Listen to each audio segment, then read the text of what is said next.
West Indies সিরিজে দল থেকে বাদ দেওয়া হল সাকিবকে। এ নিয়ে যা বললেন ক্রীড়া উপদেষ্টা, ঘরের মাঠে দক্ষিণ আফ্রিকার বিপক্ষে খেলে টেস্টকে বিদায় জানাতে চেয়েছিলেন সাকিব আল হাসান। তবে নিরাপত্তাজনিত কারণে তা হয়নি।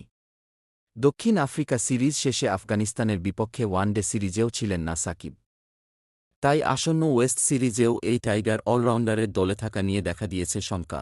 আসন্ন ওয়েস্ট ইন্ডিজ সিরিজে সাকিব দলে থাকবেন কিনা তা একান্ত বাংলাদেশ ক্রিকেট বোর্ডের সিদ্ধান্ত বলে উল্লেখ করেছেন ক্রীড়া উপদেষ্টা আসিফ মাহমুদ।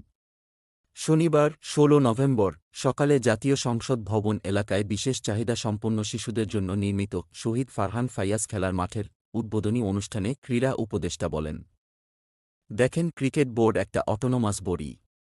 আমি আমার পরামর্শ দিয়েছি। সবশেষ খেলা নিয়ে মিরপুরে একটা পরিস্থিতি তৈরি হল, আমি অবশ্যই একটা পরামর্শ দিয়েছি, ক্রিকেট বোর্ড সে অনুযায়ী ব্যবস্থা নিয়েছে। আপনারা জানেন, তিনি আরও বলেন, সামনের দিকে ক্রিকেট বোর্ড সিদ্ধান্ত নিবে। সেক্ষেত্রে আমার যদি কোনো পরামর্শ দেওয়ার থাকে ওই সময়ের প্রেক্ষিতে সেটা আমি দিব।